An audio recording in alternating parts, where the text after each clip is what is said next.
महर्षि दुर्वासा, जिनका क्रोध इतना भयंकर था कि उनके एक श्राप से स्वर्ग छिन गया और देवताओं को समुद्र मंथन करना पड़ा। लेकिन क्या आपने कभी सोचा है कि जिस ऊर्षि के नाम से तीनों लोक कांपते थे, उन्हें अपनी ही पत्नी को भस्म करने का श्राप क्यों देना पड़ा? आखिर न्याय के देवता शनिदेव ने महर्षि की पत्नी पर अपनी वक्र दृष्टि क्यों डाली? और ऐसा क्या हुआ कि साक्षात भगवान विष्णु को बीच बचाव करने के लिए धरती पर आना पड़ा, जिसके बाद राख की एक ढेर से दुनिया का सबसे पवित्र आशीर्वाद बन गई। यह अद्भुत कथा आरंभ होती है महान औरव ऋषि की पुत्री कंदली से। कंदली अत्यंत रूपवान और मन की बहुत साफ थी, लेकिन उसका स्वभाव बहुत उग्र और वाणी बेहद कड़वी थी। जब महर्षि दुर्वासा ने औरव ऋषि के सामने कंदली से विवाह का प्रस्ताव रखा तो पिता ने हाथ जोड़कर कहा, महर्षि, मेरी पुत्री अपनी कटु वाणी पर नियंत्रण नहीं रख पाती और आपका क्रोध तो जगजाहिर है।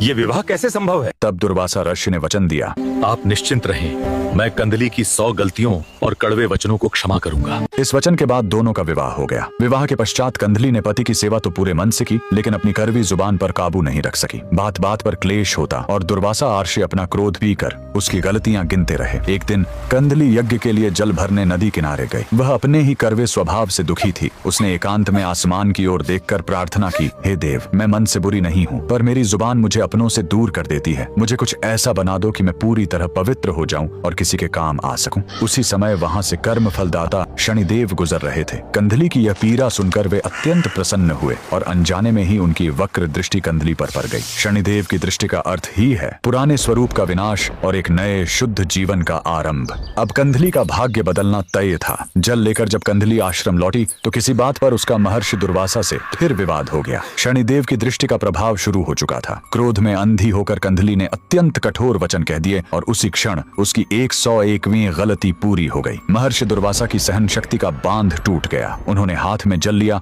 और गर्जना करते हुए श्राप दिया, तूने अपनी सीमा पार कर दी है कंदली, इसी क्षण भस्म हो जा। और देखते ही देखते कंदली वहीं जलकर राख की ढेरी में बदल गई। जब कंदली के पिता और वह अर्षि वहां पहुंचे तो वे फूट फूट कर रोने लगे। एक पिता का दुख भयंकर क्रोध में बदल गया। उन्होंने अपने कमंडल में जल उठाया और महर्षि दुर्वासा को ही भस्म करने का श्राप देने लगे।